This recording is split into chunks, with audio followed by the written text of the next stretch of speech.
Do worship leaders actually need to worship?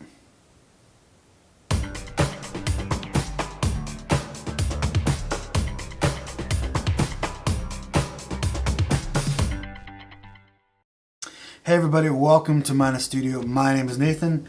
With me as always is my Stegosaurus tech director, Ronald. So today I basically just have a question for you that I'd like to hear your opinions on, I'd like some discussion about. And that is, do worship leaders need to worship?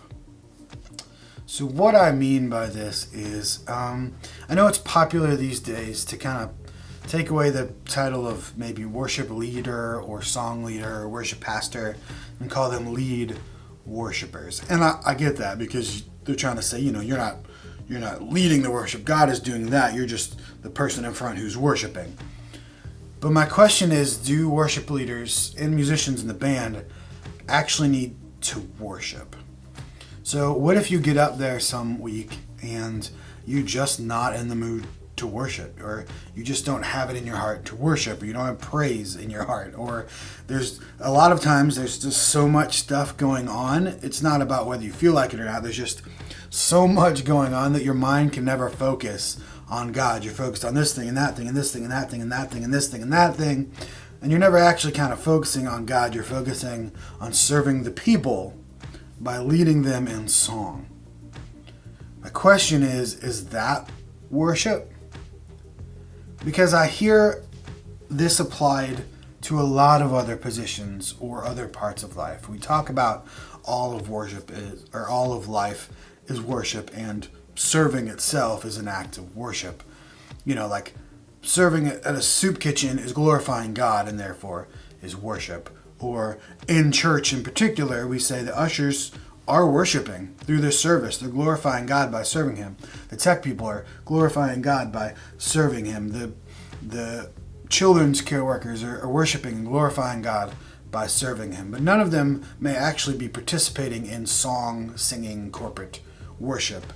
But when we get to the worship leader, he has to be participating. He has to be worshiping in that sense, not just serving. And I wonder why that is.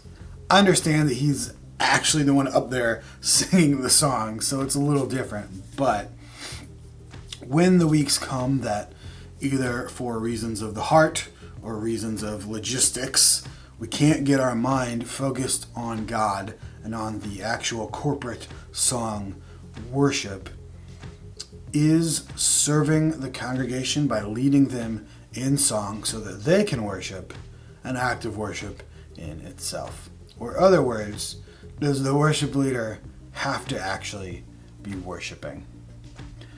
I want your opinion on this. I do not have an answer at all, but I would like to hear your opinions. Is serving the act of worship? Does a worship leader need to actually be corporate song worshiping? If that makes sense. Let me know. Let me know in the comments below. Start a discussion. Please keep it civil, obviously, because everybody can see on the internet, just as a reminder. So let me know your opinions, and I will see you back here next week or in the comments.